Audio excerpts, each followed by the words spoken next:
on Ninja 250 again today. It's Sammie's bike, Diemuzi for you guys that know him. This is the same bike that had the exploded transmission on it. He's got in the back. You've got about, what, 11,000 miles on there? 11,000. 11,000 miles on there. It's due for a chain and a sprocket, so we're going to go ahead and replace that today. Down on the floor we have our equipment, and we're going to go ahead and pull off the front sprocket. I'm going to do this myself, because everybody says... I have no idea. Well, you said the dealer said you can't remove it alone. Oh, that's right. There's no way you could possibly remove it with hand tools. There's no way you could possibly do it while you're all by yourself. But I can do it by myself with a hand tool without putting any type of 2x4 or any crap in the back wheel. So we're going to show you how this is done. And we're going to remove the sprockets cover. It's a matter of pulling these out. I think there's about 3 or 4 of them. Once you've got these bolts out and you pull off the shifter linkage, it comes off with a 10mm bolt. Put it on here and loosen it. Once you got that bolt out from in that shift knuckle, just slide it right off the shaft. Now this whole sucker should come right out of here. That has a nut on it. I don't remember what the size is. There's a little washer that's hammered over on the edges here to stop this thing from turning and coming off. So we're going to grab a screwdriver and a hammer, and we're going to flatten that out. And we're going to grab a socket that's this size, and we're going to show you how this thing is loosened properly by one person with hand tools. Put your heel on the front brake. You put your socket on the other side like so. Now you make sure that you get your weight down on that rear brake. Okay? You get your socket and your ratchet set up to loosen. And then it's just a matter of turning it.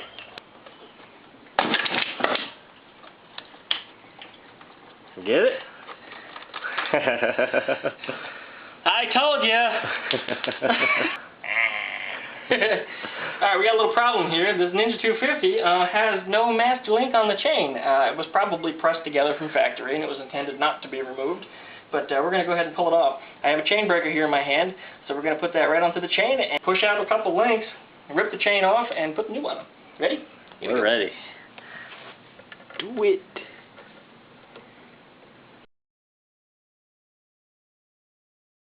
Remove the cotter pin from this side to remove the rear wheel. So simply straighten it out, just like so, and push it right on through. We've got out your cotter pin. Then you want to loosen this nut.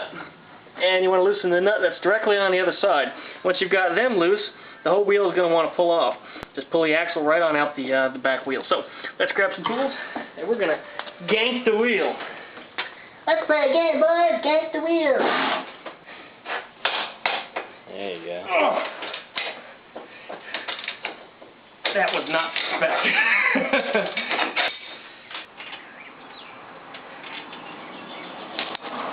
Adjusters down here nice and loose on both sides, here and there, so they're nice and dangling off. Now at that point we're ready to push the wheel forward.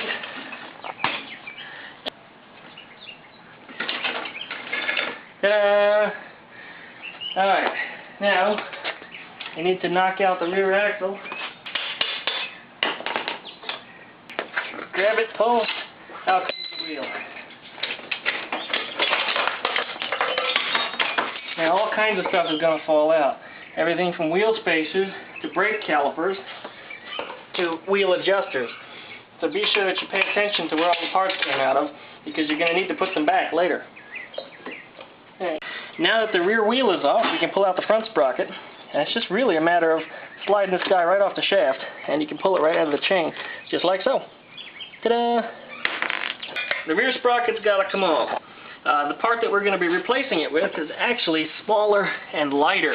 So it turns out we got a 38 on here, so that's going to be a little bit smaller. The big advantage to this is it's going to make the bike run a lot quieter, and it's going to give it better gas mileage. The one that I have on my Ninja is a 15 in the front and a 41 in the back. This is a 38 in the back, so it's going to be a whole lot quieter than it is on the highway. So I think you're going to like this, actually. If you like mine, you're going to be happy with this. It's going to up your gas mileage, and you'll be good to go. Now remember, if it ever feels like the bike is lagging, you can always downshift. Yep. Alright, you got to remove these bolts. So just start cranking them off. And you can cut. Got that 45 sprocket. We got all the nuts removed from the back side of it. So the next thing that we need to do is pull off that sprocket. And be sure you push down on these bolts, otherwise the whole push drive is going to come out of the wheel. And if that comes out of the wheel, the rubbers are going to fly out. And while it's not a problem, it's just going to be annoying. It's going to be messy. So you're going to have to put that all back together. Now this is the 38 sprocket.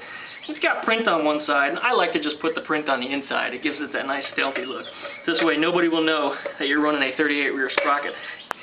So you put your little nuts back on, emphasis on the little nuts part, and then you want to tighten these up to the torque specifications that is in your Ninja 250 handbook. So start cranking around with the torque wrench, and you're ready to go. We're going to have to cut the chain off. There's no master link in this chain, and the pins just will not come out. They've actually destroyed one of our chain breakers, so we had to put a new one on it. When I started cranking the new chain breaker down, I had to put a lot of effort into it, more effort than I believed that I should have, and the pins just would not come out. Not that there was one stuck pin, it's just that these pins are just not wanting to come out. So because the chain is garbage anyway, we're just going to go ahead and zing it off.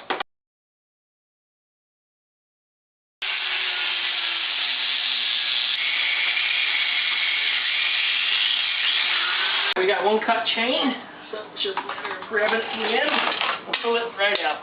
We've got a sprocket to put up on the front here. It's just a matter of sliding it right over that shaft. So you're going to crimp this washer over the sides of this nut. So washer first, then nut. But the only way we can tighten that back up is the opposite method of what we did to loosen it.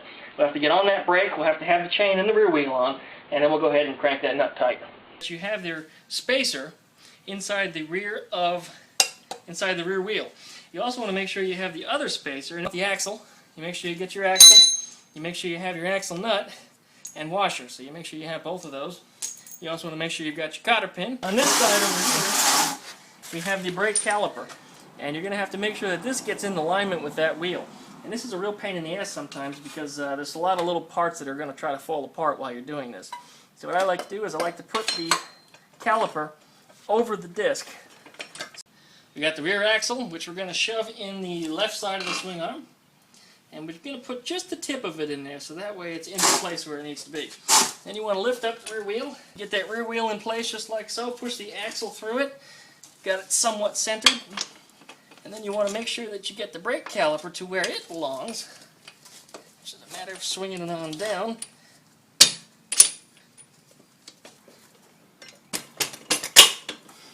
There we go.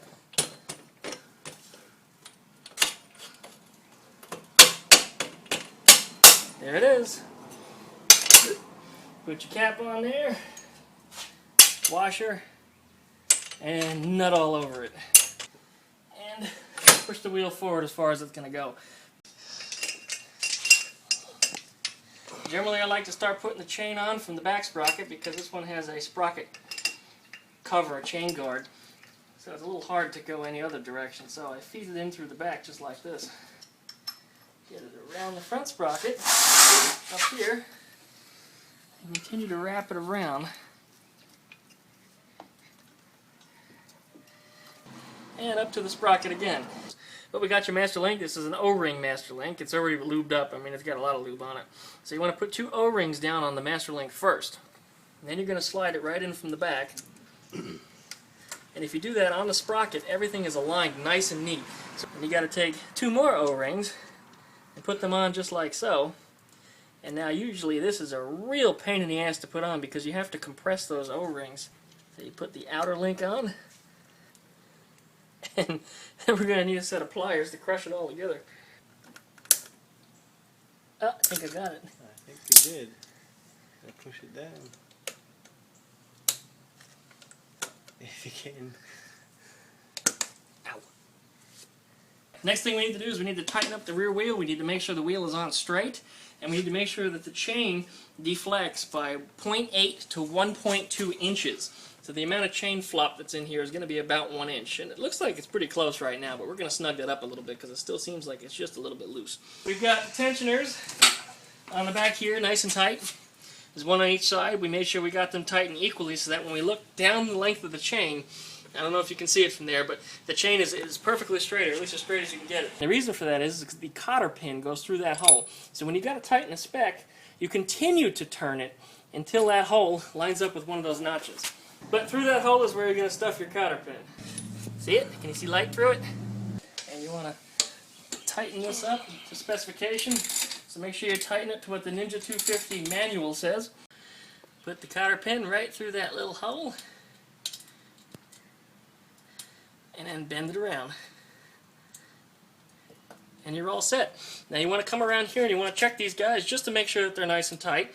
Everything on here has already been checked by me, so we're good to go. You want to give that rear brake just a couple pumps, so that way that rear caliper is back where it needs to be. And that's going to be important because we have to tighten up the front sprocket. Now you want to make sure that you have your foot on that rear brake, and you want to put some good weight down on it, because this thing needs a lot of torque. Oh, there it is. It's on. This lock washer back here will have to be bent over the nut to stop that nut from turning. And we're going to get the other joints on the other side over here. But there it is. That's how to change your chain and sprockets on a Ninja 250 in 10 minutes.